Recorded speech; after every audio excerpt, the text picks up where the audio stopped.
So the title of my presentation is When Feelings Become Facts, Emotional Legitimacy and Knowledge Under Fire. So I want to begin by saying that emotions are often dismissed as personal, as soft, and as irrational. And they're often dismissed in this way, even though for most of my research, I've focused on the ways that emotions are pretty much the center of how power operates. In the course of this presentation, I want to talk about how emotions shape what we think about as truth. So I'm interested in what happens when some groups' feelings are taken as credible and legitimate, while others are dismissed, pathologized, and criminalized. And so my goal is to show not only whose feelings are seen, but to understand the mechanisms that shape whose emotions get translated into policy, into law, and into action. So I want to begin with a set of images that many of you will probably recognize, right? January 6th at the Capitol, George Floyd protests, recent text messages shared among some young members of the Young Republicans. I could have added other images, the ICE agents who are arresting folks on the street, the recent No Kings protests. These images live rent-free in my mind as I grapple with the connections that they expose between emotions and power. So while they seem like different events, in many ways they're connected in that they are emotionally significant and they actually say quite a bit about power. So the emotions that come to mind are emotions like rage, grief, fear, loyalty, and terror. But these emotions, even though they're felt across the board, they're often not interpreted and activated in the same ways. So researchers like Sarah Ahmed, Eduardo Bonilla Silva, Adia Wingfield, Arlie Hochschild have written about economies of emotions, and racialized economies of emotions are a topic that I'm uniquely interested in. I'm interested in how race shapes the circulation of emotions and how systems of oppression shapes the ways that these emotions get articulated or processed. So what I mean by that when we talk about racialized systems of emotions, what research has shown is that white anger, white grief, and fear are often treated as legitimate. Black anger, in contrast, tends to be surveilled, criminalized, and often met with state violence. Immigrant grief and fear are often pushed outside of the boundaries of political discourse, often not even seen as legible as existent, treated as though it's some type of background noise that's not even worth considering.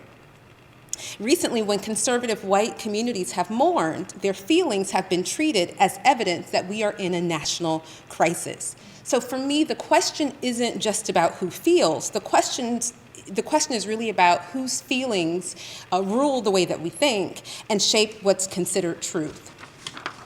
Now, before I go forward, I think that it's important to state that emotional hierarchies are not fixed. So I'm talking about, I mentioned racialized economies of emotions, but these hierarchies are not fixed. So part of the racialized economy of emotion is that there can be moments where emotions of marginalized groups actually break through and become centered. But that happens with conditions, right? After George Floyd's murder, Black grief became visible on the global scale, right? Corporations issued statements, institutions responded, folks felt a sense of solidarity and they filled the streets. But that type of validation in and of itself still came with conditions. The conditions were that it required a type of spectacular, type of undeniable violence to make that grief legible.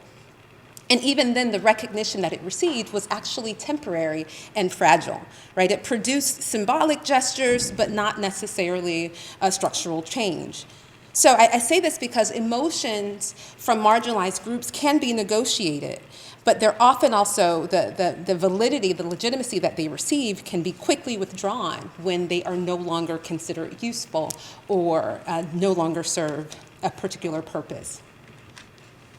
So in my earlier work, in the books that were mentioned, I developed this concept of affective capital, right? This was me trying to grapple with the relationships between emotion and domination. And affective capital, I use to refer to the resources granted from being on the receiving ends of constant affirming messages about your worth. And so this concept actually emerged when I was in the field conducting research on Black families in Brazil.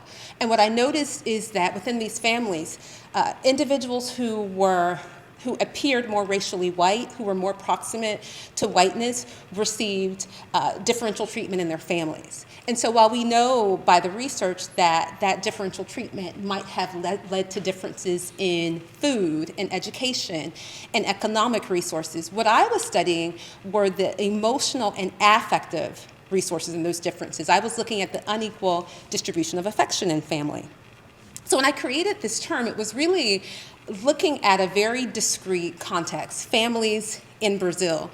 Just a couple of days ago, a recent article that I've published with Angelica Loblack was published, where I try to extend this beyond that kind of unique setting.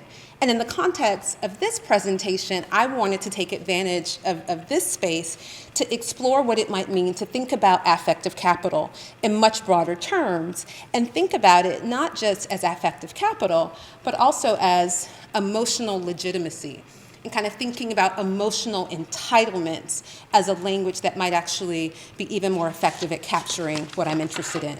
Right, where emotional legitimacy describes whose feelings are visible and valid, whereas emotional entitlement refers to the expectation that a certain group's emotions will be centered, amplified, and acted upon, while those of others can be erased or dismissed.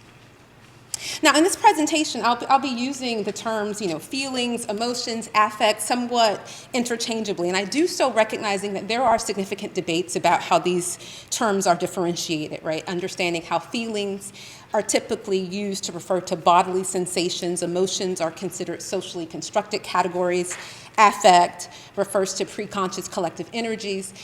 In the context of this presentation, and really in alignment with how sociologists think about emotions and feelings as structural and relational, I'll be using those terms interchangeably, but I do not discount the important debates about some of those nuances. But what I want to say is that what I'm thinking about is how emotional expressions don't in and of themselves lead to outcomes, right? They move through these filters of race, gender, class, sexuality, a whole host of identities here and structures before they are processed, before they can have an institutional outcome. And they do have institutional outcomes. I mentioned this before. I'm interested in the policy implications, the implications for erasure, criminalization. How might these emotions actually do things, and what do they accomplish? So this is one kind of visualization of that. But I also want to talk about emotional entitlement, or I'm thinking about questions connected to emotional entitlement. So if emotional hierarchies are institutionalized, then those who benefit from emotional entitlements have their emotions as presumed to be legitimate, right? And their emotional needs and concerns become institutionalized. They become validated through media, through law, through politics. They move from being individual concerns to concerns that are framed as being much more nationally relevant. Their grief and anger, for example, demands and receives a national response. While on the other side of that, folks who don't receive those entitlements have their emotions dismissed. They're considered irrational or dangerous. They're pathologized, or their emotions tend to be ignored. And so I'm interested in what that means in this current context. I showed those images from earlier, but I was actually even a bit more curious about broader implications for what this question of affective capital, emotional legitimacy, and entitlement means, even in institutions that I hadn't yet looked at, right? So for me, and what I wanted to do here is to really share how I've started to explore this concept beyond the areas that I'm used to exploring, with some hope that you all might also provide some feedback in terms of how I'm thinking about this. So when I think about institutions as emotional structures, I'm thinking about courts, schools, hospitals, borders, and how emotional legitimacy plays out in these spaces, right? So what I mean by that is in courts, for example, research shows that when victims of crimes are white, sentences are longer. Right? An accused perpetrator is 3 times more likely to be executed when their victim is white than if their victim is black. And I've started to think through how emotions are circulating in these spaces, how white families' grief carries a type of measurable weight that translates into sentencing, and that also shapes laws. But beyond the kind of court context, I'm also thinking about education increasingly, right? What we see in schools is something really interesting where we have white parental fears that has long shaped U.S. education for decades, from Little Rock to today's book bans and some of the curricular restrictions. And I'm particularly fascinated by the ways that emotions gets marshaled in conversations or legislation in Florida, where the Florida Stop Woke Act legally protects white emotional comfort, right? Legislating that students should not feel, and I quote, discomfort, guilt, anguish, or any form of psychological distress on account of his or her race, class, sex, or national origin. And on the surface, this legislation actually sounds reasonable, right? No one wants to feel guilty or anguish simply because of who they are. But what this law actually does is protect white students' emotional comfort while delegitimizing the emotional realities and the historical truths of other groups. Because this is not the only detail that's in this law. What the law also requires is a prioritization of Western civilization, an erasure of studies connected to gender, intersectionality. So the legislation around comfort is directly connected to removing histories that are connected to Black history, Indigenous history, and histories of other marginalized groups. And again, in this way, we literally see how emotions then is effectively narrowing what counts as truth and knowledge. But as I reflected on some of this, and this is me just kind of exploring this, I was really interested in the course that I teach, Journey Towards Justice, where students learn about the civil rights movement, and they learn about some of the key landmark cases. And I was curious about it again, how these racialized economies of emotion shape even the pieces of legislation that we see as fundamental. And so what it led me to do is take a look at the ruling in Brown versus Board of Education, 1954. Most people know that this is the law that ushered in desegregation in the United States. But what most people don't know is that there's an interesting way that the ruling was framed.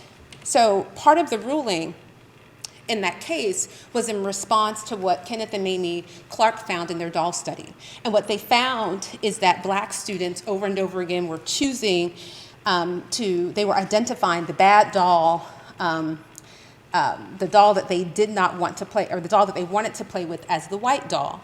And in many ways, the findings from this doll study had huge impact on the way that this court ruling was framed. So on one hand, it provided compelling information. But what Mamie and Kenneth also put forward was that while the psychological impact of racism on kids is important, there's also systemic racism that we need to address here in order to be able to provide a type of reparative justice. But that language of reparative justice actually does not make it into the Brown versus Board ruling. In fact, the focus became more on a narrative of poor Black children. They feel bad about themselves because they've not been allowed to be near us. Let's extend an olive branch and let them be closer to us. And that's a very different narrative than we owe Black communities resources, power, and structural change because the system was built on their dispossession, right? So there's a completely different narrative that gets developed. And unfortunately, what ends up happening is that this framing, on one hand, offers a type of moral high ground to white America. It allows desegregation to be framed as an act of of white benevolence, but it does so at the expense of actually talking more directly about reparative justice. And the failure of that court case to do that continues to actually shape how we advocate and address racial inequity even today. So it has these lingering impacts. I think that there's also this distinction, and my focus on this case is important because we are experiencing quite a bit of polarization. That's probably saying it mildly here. But I think that it's important to understand how both major political parties have engaged with these emotional hierarchies, often reproducing structures of oppression, even in cases when they are claiming to dismantle them. So these ideas have been rolling around in my head, right? This idea of emotional legitimacy, thinking about them outside the context of family, courts. Something else came to mind as I was looking at this, which is the impact of emotional legitimacy and how that even shapes the responses to pain in a health context, right?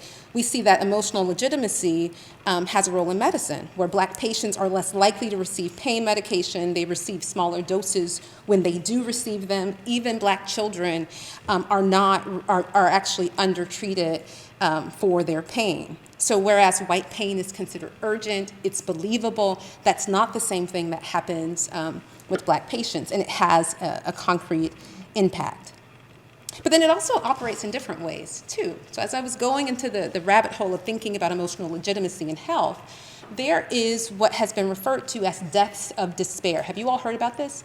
There was a pretty significant article that was published that talked about the types of deaths of despair that poor white families were suffering from, especially families that lived in Appalachia. And the scientists, Case and Deaton, who studied this, correctly identified this sharp increase in mortality among white Americans, right? Linked to despair, linked to drugs, alcohol, and suicide. But in their framing, this emotional language of deaths of despair, by focusing on white suffering as the defining crisis, actually obscured the fact that Black, Indigenous, and Latino communities had been facing deaths of despair for several decades before. But it was never elevated to being a case of deaths of despair. It was not considered a crisis. In many ways, this models what we see happen with the opioid crisis and the way that the government responded to the crack cocaine epidemic in the 80s and the 90s, where Black and brown folks were disproportionately criminalized. And in the specter of the opioid epidemic, we see treatment facilities as a solution to addressing that.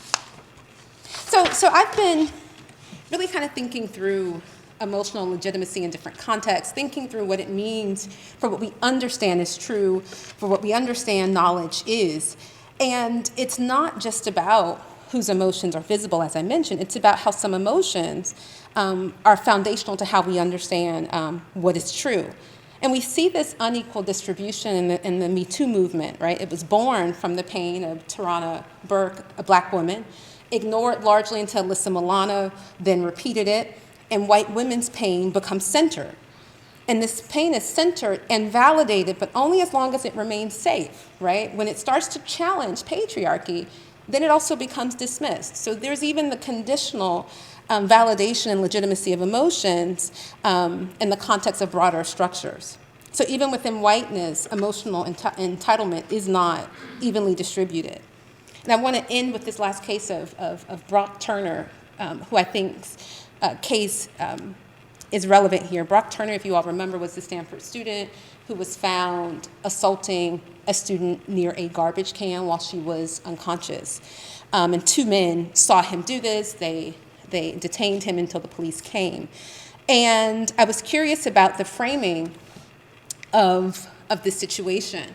The victim notes that about him in her statement: "You took away my worth, my privacy, my energy, my time, my safety, my confidence, my own voice until today." It was a pretty powerful statement that really resonated with women across the country.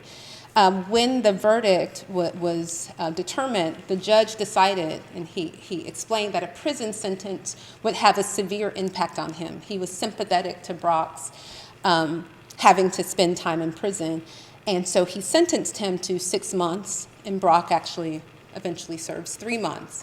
But what I also think is interesting is the way that the father also explains that is a steep price to pay for 20 minutes of action, is how he describes this. And I think that it's important to think about what emotional entitlement looks like, whose pain takes precedence, whose pain gets translated into sentencing and in policies. White women's pain can be amplified when it enforces or reinforces white patriarchal narratives, but the moment that it begins to threaten that, it's also problematic. I think it's worth mentioning that the victim was actually an Asian, a biracial woman who's both Asian and white. So ultimately, when one group's fear and anger are treated as the most legitimate emotions in political life, they become the emotional foundation for policies that we see passing today. And this narrows not only our ability to have complex and collective responses to problems, it leads us to more reactive measures that do not benefit or advance our broader society. I'll end by saying this. I know that we have only a few more minutes left. When I talk about or think about knowledge under fire, I'm not only talking about emotions as misinformation, I'm talking about the emotional foundations of what we accept as true, what we consider knowledge, and what we're willing to confront as being true. So emotional hierarchies don't just shape what they feel, they shape what becomes facts. They decide whose stories get told, which stories are remembered, whose pain deserves action.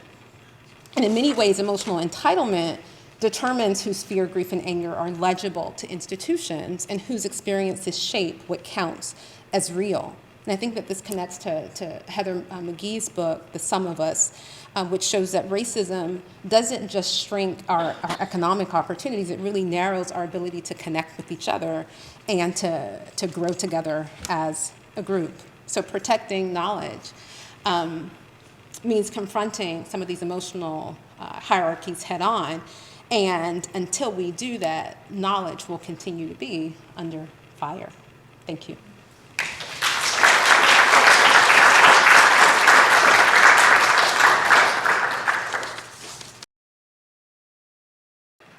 Okay, so let me explain. I'm an anthropologist, and one of the things that this means is that I study how people interact from the social skin out. I consider what happens to be inside of people to be a black box that I just don't have access to. And what I'm interested in is how much about human interaction I can understand by studying what people say and what they do, and often the ways in which what they say and what they do contradict each other in ways that I find really illuminating.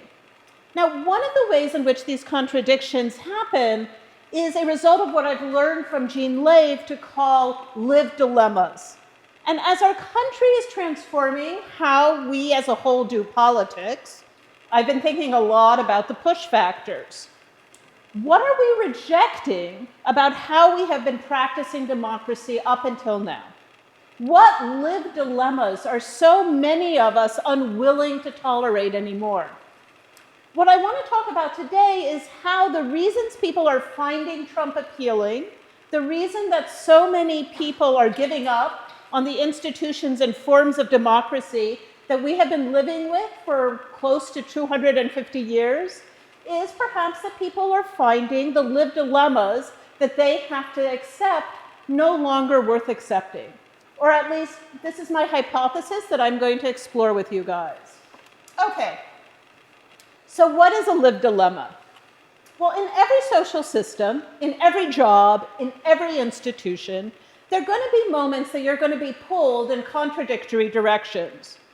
These contradictions are not only unresolvable, it's also not actually desirable to respond to these contradictions in the same way every time you encounter them. Okay, so let me give you a very vivid example from my own life as a faculty member. So at the university, we all live in a moral economy of time.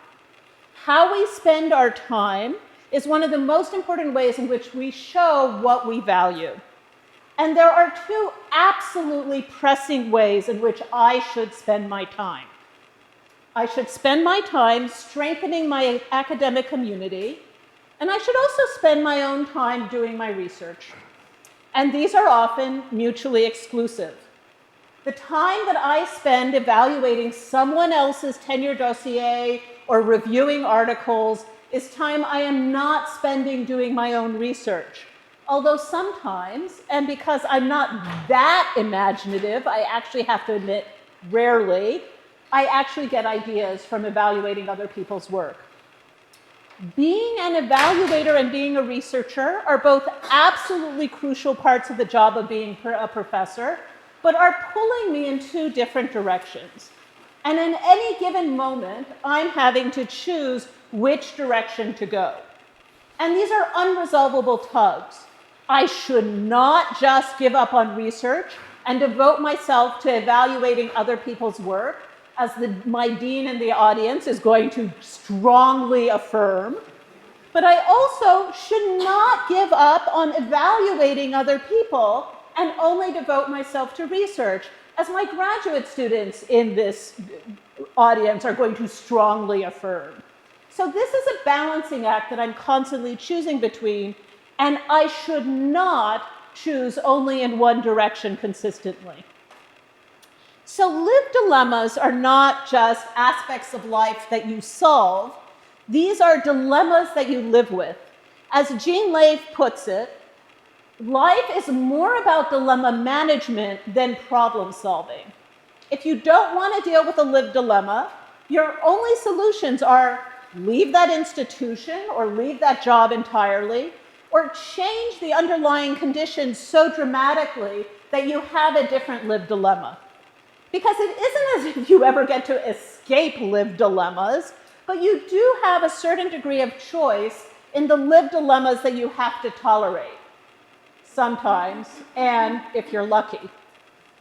Okay, so what I am suggesting is that one of the reasons that knowledge is under fire, that some of what is fueling the current moment of political upheaval that we're living in, is that many people have found the lived dilemmas of the liberal order untenable. And they would very much like an alternative, and it's an alternative that they are willing to vote for. So I'm interested in why do people find the current liberal order untenable? And while I have to say this is the case for many reasons that you've already heard, that becoming an adult with a home and a family is increasingly becoming unaffordable, that social media has raised the emotional stakes of almost any public disagreement, and that there's heightened polarization. There are also some reasons that I personally have found as an ethnographer doing fieldwork with US Americans during the pandemic, and that these are reasons I don't hear about very much at all. And so I thought, when Jason said, do you want to talk about knowledge under fire, I thought, oh, maybe I can kind of talk to people about these reasons and get some of these reasons circulating as well. So the reasons largely revolve around the ways in which people are finding the lived dilemmas of US American democracy to be intolerable. So my claim, and forgive me, it is going to be slightly too academic language, is that people find themselves surrounded by bullshit forms of democracy, and that this fake democracy has been coupled with a failed regulatory mode that doesn't allow people to get their needs or their goals met, and that the major fallback that people have in these moments is to turn to contracts. And contracts turn out to be a paltry and anemic fallback, in part because of the lived dilemmas that a liberal's order's version of contract offers. Okay, so why am I saying this? Well, I'm saying this because I was doing fieldwork during the pandemic about how people thought about decision-making in their workplaces. And I was asking this question about decision-making because I really wanted to get a better sense of how people were experiencing and understanding local democracy. And it turns out that workplaces are places that are always on a continuum between democracy and autocracy and authoritarian rule. And some parts of how the workplace runs is going to be more democratic, and some parts are going to be more authoritarian.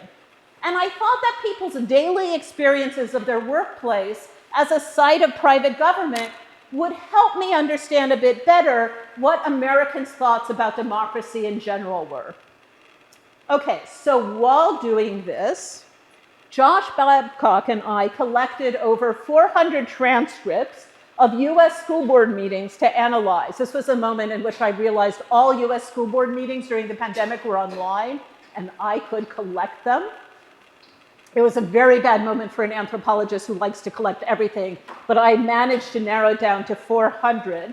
And we looked at school districts from red districts, purple districts, and blue districts. And we learned something in the process about reading all these transcripts, which was that no matter what the district was, and no matter what the dominant position in that district was on masks or vaccines or school closings, they all shared a lived dilemma common to democratic practice, and they all had the same way of handling that problem. So school boards very much wanted to give almost anyone who wanted to and could behave themselves a chance to give their opinion. And at the same time, there were always people who spoke who they did not want to take seriously. For democracy to work, you have to ignore people some of the time. But because this is about democracy, you still want them to speak. You still want them to have a seat at the table and to keep coming back to the table. So it is best that the people who you aren't, that it's best that if you are ignoring people, these are people who you are not ignoring all of the time. And you also have to ignore them in an appropriate enough way that they keep engaging. Now this is a lived dilemma. So the ways that US school board dealt with this may end up sounding very, very familiar to everyone here. But I want to point out, because I'm an anthropologist, this is a very American solution. The school boards created opportunities for public comment, which were very structured by procedural rules. And these procedural rules in practice didn't allow people to signal that they were engaged and thinking about what other people were saying. People could only speak for 3 minutes or 2 minutes or 5 minutes. And there was no opportunity, unless you were next in line, to engage directly with what had just been said, and people tended not to engage directly with what had just been said. And there are several other common rules that I'm just going to spare you, but I bet you've heard them. Many people went into these meetings hoping to be listened to. They yearned for substantive listening, but what they got instead was procedural listening. I want to talk a bit now about how people weren't all that happy with the pretenses towards democracy in their workplaces too. So workplaces often make decisions that are a mixture of fiat and consultative deliberation. Very few decisions are made by fiat only, or only through deliberation. And even decisions that are emerging through a consensus-based meeting can be experienced as a decision by fiat by the people who are excluded from the meeting. So in my interviews, people were equally willing to consider these two different ways of making decisions absolutely legitimate. Can I say this? I was kind of surprised by that people were fairly okay with decisions by fiat. Both styles of decision-making were seen as offering advantages. But what people found dismaying was when the particular mixture of fiat and deliberation that they were experiencing undercut the perceived benefits of each of these approaches. So for example, if a decision begins by having a manager consulting everyone, employees are going to be upset if the final decision reflected the wishes of only a small handful in the group with no explanation as to why that particular decision had been made. So there are appropriate and inappropriate ways to make decisions by fiat. And these days, many organizational decisions are made by small groups of people discussing what should happen in meetings, supplemented by conversations in hallways before and after these meetings. The people who are not allowed in these meetings often experience these decisions as though they are made by fiat. Moreover, they don't understand why these decisions were made along certain lines, and they don't believe that they can alter the decisions once it has been made. But it turns out that this is also often true of people on committees. Even if you're in a room where the decision is made, You don't always know how that decision got made. And if you talk to two different people who were in the same committee meeting, you can get two different accounts of how people reached a form of consensus. By contrast, an authoritarian leader presents himself as the decision maker, which may have appeal to people frustrated by the opacity of decisions made by small groups. And they may also be frustrated by deliberations that perform a version of democratic consensus, but without enacting widely accepted versions of democratic input, such as consulting effectively and soliciting feedback in the aftermath of a decision. Okay, look, decisions by fiat were fairly common for those I interviewed, although typically the decisions were made by committees rather than a single person. Yet the Americans I interviewed were willing to accept decisions by fiat at their jobs, provided three elements were present, which is consultation, feedback, and explanation. Every time I say this, I think this is way too obvious. But it turns out it's really hard to achieve in practice, and so I thought I would say this to you guys. So let me talk first about consultation. If people are consulted, they want the final decision to somehow incorporate their input or have decision makers acknowledge their views. This doesn't mean that the decision has to be what they prefer, but only that they hope for recognition that their opinions were valued. They do not want to be consulted and ignored. Second, people want to be able to give feedback once the decision has been made. And not only that, they want the people who make decisions to learn about the consequences of their decisions and perhaps even change their mind when it goes very badly, which is something people really wanted during the pandemic. Third, US Americans tend, quite reasonably, to be bothered by having to enact decisions they don't understand. People are deeply frustrated when the logic behind a decision is obscure. Okay, so what I saw in my field work during the pandemic is that in many workplaces across the United States, decisions by fiat or decisions by consultative deliberation mixed in such a way as to infuriate employees. These were problems that long pre-existed the pandemic. Workers wanted to be consulted and heard. They wanted to be able to give effective feedback on decisions and to understand why certain decisions were made. Both autocratic and democratic forms of decision-making can encompass genuine consultation, feedback, and effective explanations. But all too often, this isn't what people were experiencing at work.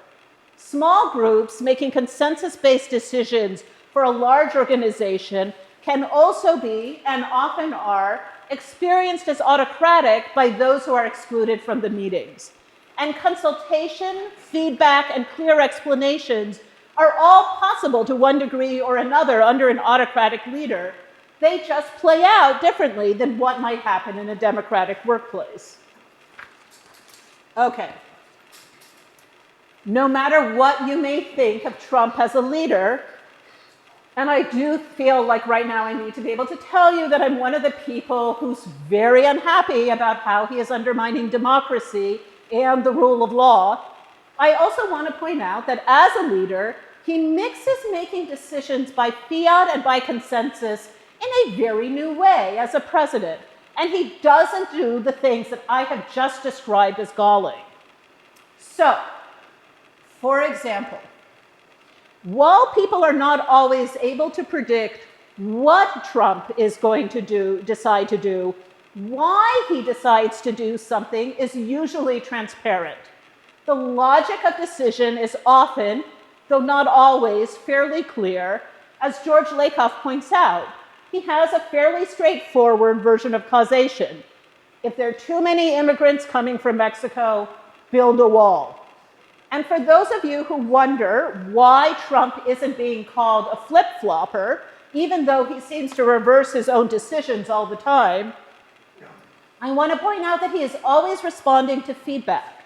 When Trump reverses himself after making a public decision, it's typically in response to feedback from those around him, the right-wing media, or his supporters. And lastly, Trump refuses to rule through executive-level managers' consensus and exclusionary committee meetings, precisely the ways in which many US Americans currently encounter autocracy in their daily lives, much to their dismay. Okay, so I've been arguing that Americans are increasingly dissatisfied with the ways in which democracy is being practiced in their daily lives, and especially in their workplaces.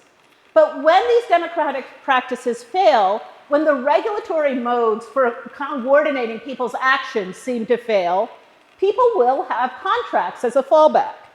And so I want to conclude by talking a bit about why people are getting more and more frustrated with contracts as a way to coordinate with unpredictable strangers and to get guarantees for future behavior. Now, I've also been arguing that part of Trump's appeal is that he is disinhibited in a way that his supporters long to be. It's probably very satisfying to watch someone tell others what to do, especially when you find those others infuriating, or representative of organizations or systems that you find insufferable. When people voted for Trump, I think they were not voting for their boss. They were voting for someone who would be other people's bosses. And with this in mind, I can't help noticing time and time again that in a moment in which many people talk about how chaotic his presidency seems to be, one constant appears to be that Trump acts as if he is the master of all contracts and beholden to none. He feels free to renegotiate any contract the US government has entered into whenever he is so inclined, from treaties with other nations to employment contracts with individuals. No contract binds Trump. And yet we know that he's using contracts as a tool to control other people's behavior constantly, insisting that people sign non-disclosure agreements, offering compacts to universities, and other contractual strategies. In short,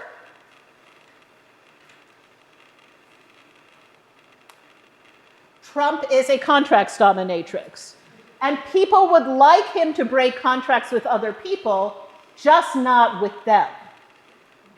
Okay, so why would Americans be bothered by the ways in which contracts work? These days, of course, we all experience all too often that many of the contracts that we sign are non-negotiable. Think of all the terms and conditions one signs to be able to be on a software platform, or for faculty in the audience, publishing agreements. This is an exercise of power in the forms that Deleuze ascribes to a society of control, in which power resides largely in gatekeeping mechanisms that determine whether or not someone is being excluded from participating. And here is one of the fictions that haunts liberalism: the putative negotiating person and the autonomy imagined by such negotiating underlies the fiction of the contract.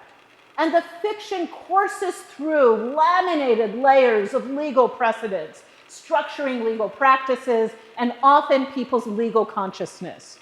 But the negotiating equal parties promised by the contract all too often doesn't materialize. You don't often have moments with contracts that you have equal actors able to negotiate the terms of the contract to be beneficial, and only when the terms are good enough will they agree to the contract.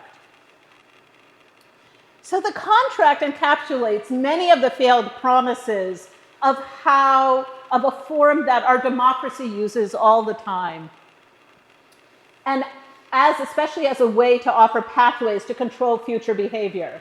By explicitly agreeing to the contract, there is a moment set aside from types of accommodating and undercutting that fill everyday interactions. It's a moment in which entering into a relationship is expressed as a conscious choice, and one that is dealt with as being openly negotiated, whether or not this is in fact the case. And underlying all of this is the classically liberal presupposition that you might remember from Locke and Hobbes and Rousseau, that relationships, and indeed in the case of the social contract, society itself can be formed and formalized through an explicit speech act. So the social contract narrative presupposes that you can fashion relationships through explicit consent. And it assumes that you can be free to choose your boss or your king. To quote Bob Dylan, you have got to serve someone. But at the moment of the contract, you are supposedly able to choose whom you serve. And then third, not everyone gets to contract. There are still some people that you are living alongside that are not allowed to contract for themselves. And so contracting is also about rights bearing and exclusion. But if you look at how people actually interact with contracts, you learn that, well, during a negotiation, if that's available, the terms of a contract can matter tremendously. Contracts are rarely top of mind once they've been signed. They are sketchy outlines for how people will interact in the future that fade quickly into the background as people begin to interact, working and living alongside each other or exchanging. For the most part, contracts only become salient again when trouble happens, when social interactions go awry, and people return to the contract to resolve whatever conflict has emerged. And upon returning to the contract, frequently what seemed like an agreed upon interpretation of terms during the negotiation becomes a set of clashes around interpretation. And in these moments, what may have seemed explicit and clearly laid out is suddenly transformed into uncertainty, indeterminacy, and all of a sudden you are learning the hazards of using textual interpretation, especially of legal documents, to address conflict and fashion relationships. Okay, so I want to conclude. If I am right, there is an urgent need to make US workplaces more democratic, to demonstrate to people in their daily lives that what now passes for democracy is not a set of hollow and dysfunctional practices that undercuts the common good, even while claiming to support it. If workplaces are now the sites in which Americans are learning what counts as effective political strategies, or how best to think about and act on the common good, then they need to be structured in ways that can teach people how to live in a vibrant democracy. No more consulting and ignoring. No more decisions without explanations. We need workplaces in which people can practice effectively persuading people, representing many different kinds of people, and making choices that strengthen a given community. We need more democracy in the workplace. Thank you.